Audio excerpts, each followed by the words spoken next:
Hi, I'm Jennifer Goodrich. I'm from CCC, and I'm the Director of Product Management for our RightsLink Author product. And this product helps publishers collect APCs, or article processing charges, from authors for gold open access. So I was asked to participate in the panel today as an example of how a downstream system from the submission system from the author platform, how when the metadata isn't persistent and it isn't standard, how it disrupts automation and services downstream.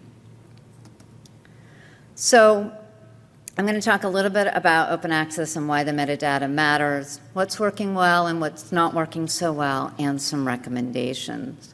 So why does open access matter? There's different numbers out there, but about 27% of all scholarly output is available in some form of open access today. And as you probably know, there are mandates all over the world to make scholarly research output and the data behind it all open by 2020. Well, that's right around the corner. We're probably not going to make it, but it is a goal and it is stated by many funders. What's interesting in open access is that the relationship in publishing, which used to be between the author and the publisher, now includes many more stakeholders. It includes the institutions that the researchers work for, it includes the funding agencies, and that complexity is driving a lot of different behavior. So in the funding world, there are thousands and thousands of funders, and they all have mandates and requirements about publishing. So it can be about what license the article is published under, what is on the invoice, what data has to show up in downstream reporting that institutions who get block grants have to report back to the institution. And this slide, you can see, this just has Outsell's Funder 5. These are the most influential funders in Outsell's recent report. These 5 funders alone support $53 billion worth of funding for research. A portion of that goes to APCs, a portion of that goes to making the data open. But it's a lot of money, and there's a lot of impact here. Okay, so this slide was just meant to show you the various stakeholders and how they're involved in the workflow at various stages, from the submission process through APC funding. Oftentimes, funding requests have to be approved before the article can be published, out to payment.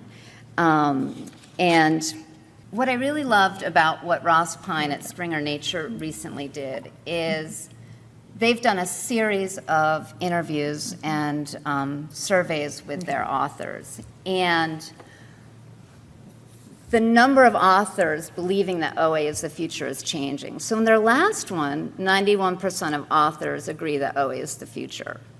2/3 are hopeful it'll happen within the next 10 years, but progress is slow.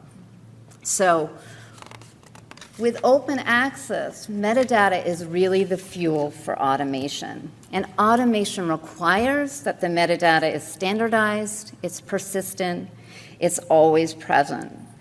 In the automated workflow, these metadata elements drive pricing and discount rules, which enable publishers to honor special billing agreements or offsetting agreements with the institutions. So an author is an expert in their research area. They may be a fabulous writer.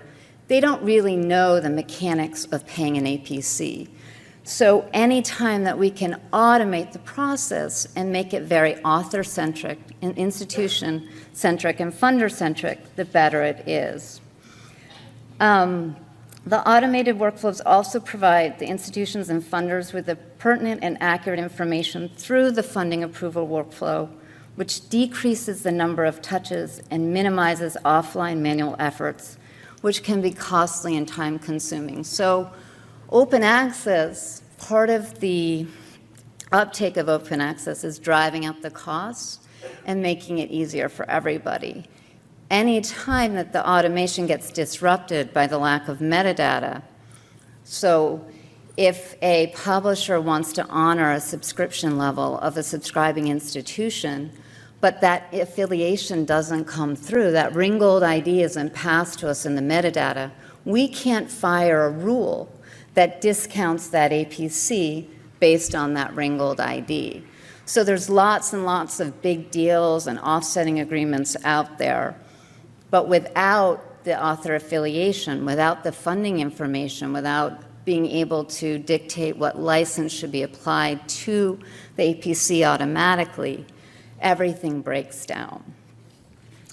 So what's working well? In terms of standard metadata, ORCID IDs, we're getting more and more. That's a great thing. We're getting standard publication names and ISSNs. We're often getting DOIs now at the time of submission and not just at the time of publication. That helps everybody hook up the data all the way across. License types, Creative Commons license types, standard license types are coming through pretty well, and different types of manuscript statuses. What is not working well, and what's preventing automation and driving up the costs and inefficiencies, is this lack of author and co-author affiliations, funder names and funder IDs, and grant IDs. The co-author information can often be as important as the primary or corresponding author information.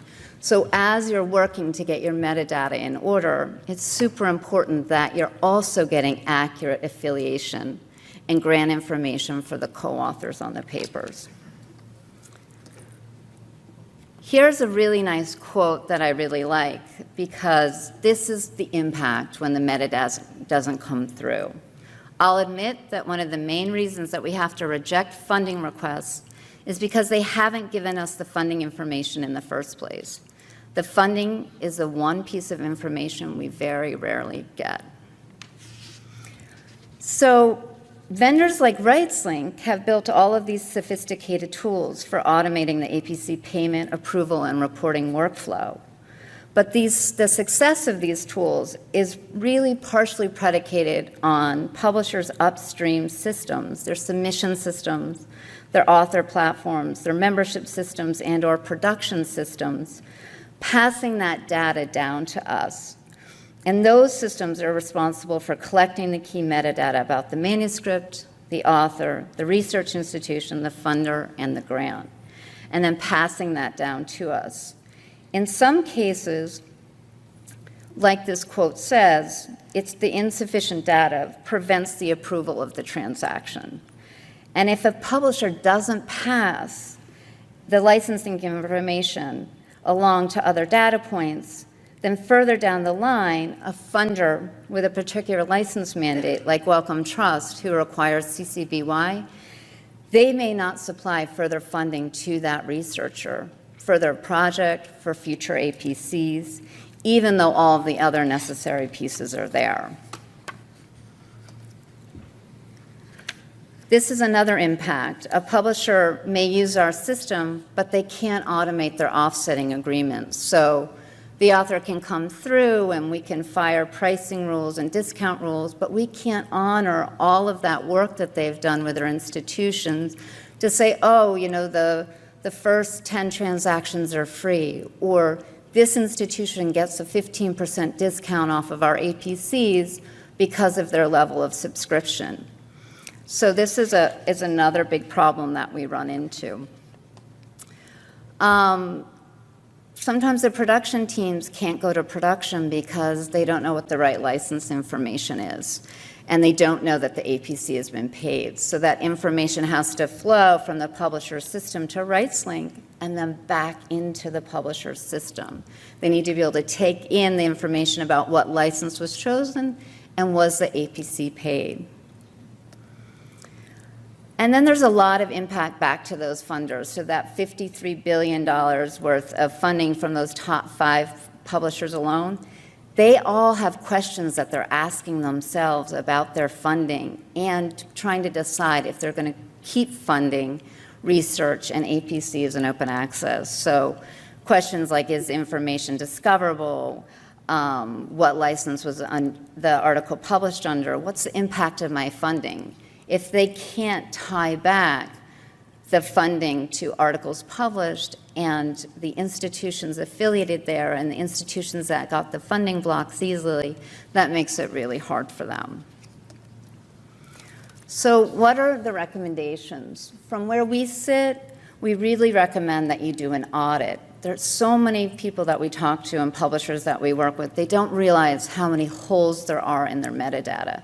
The metadata may exist in an upstream system, but the mapping to our system may have left out 10 really critical data elements, and they aren't really aware of that. Figure out why it's missing. Oftentimes, in the submission workflows, the editorial teams don't want to overburden the authors. Understandable. But in today's world, and as open access takes hold, you need that affiliation information, and you need to tell the author why. You need to tell them up front, I need these pieces of data. It's going to make it easier downstream. We're going to honor relationships with your research institutions. We're going to enable you to get future funding. So we recommend that you really talk about cross-functionally, cross-department, why is it missing and what do we need to do to make this more consistent? Because even if data is being extracted automatically out of those submission files, oftentimes there's still an affiliation with a Ringgold ID that has to happen manually, and you need your authors, you need your folks to be doing that. I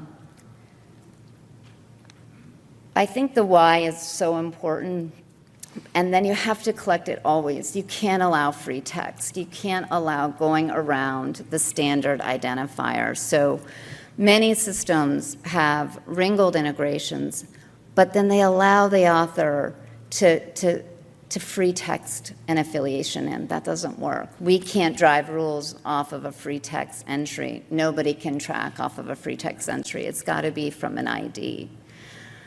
Always collect it, make it machine readable, and push it and pull it. Those are our recommendations.